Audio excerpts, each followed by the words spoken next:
អាជ្ញាធរថៃប្រើបច្ចេកវិទ្យាស្កេនឃើញមានមនុស្សប្រហែល70នាក់ទៀតកំពុងជាប់នៅក្នុងអគារប៉ុន្តែមិនដឹងថារស់ឬស្លាប់នោះទេមកទល់ពេលនេះអាជ្ញាធរនៅក្នុងប្រទេសថៃនៅតែដុតដៃដុតជើងព្យាយាមសង្គ្រោះជនរងគ្រោះដែលកំពុងជាប់នៅក្នុងគំនរអគារ30ជាន់នាទីក្រុងបាងកកដែលបានស្រុតរលំបណ្ដាលមកពីគ្រោះរញ្ជួយដីកាលពីថ្ងៃទី28ខែមីនាឆ្នាំ2025កន្លងទៅយ៉ាងណាមិញនៅថ្ងៃទី1ខែមេសាឆ្នាំ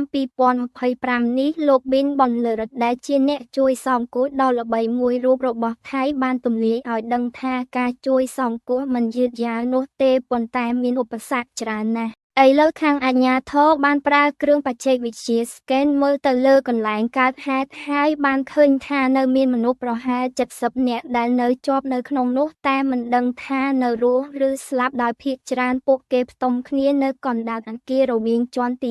17និងជាន់ទី21ក្នុងនោះការជួយសង្គ្រោះនេះការប្រើឧបករណ៍ប្រភេទស្រាលមិនអាចជួយបានទេមានតែការប្រើឧបករណ៍ធុនធ្ងន់ក្នុងនោះគេនឹងព្យាយាមយកកងតិចសំណង់ចេញពីខាងលើទៅដោយថ្នមហើយបើសិនជាឃើញសាកសពអាជ្ញាធរនឹងយកចេញរួចនឹងបញ្ជូនទៅពិនិត្យកោសិលវិច័យដើម្បីផ្ទៀងផ្ទាត់អត្តសញ្ញាណជាមួយសាច់ញាតិ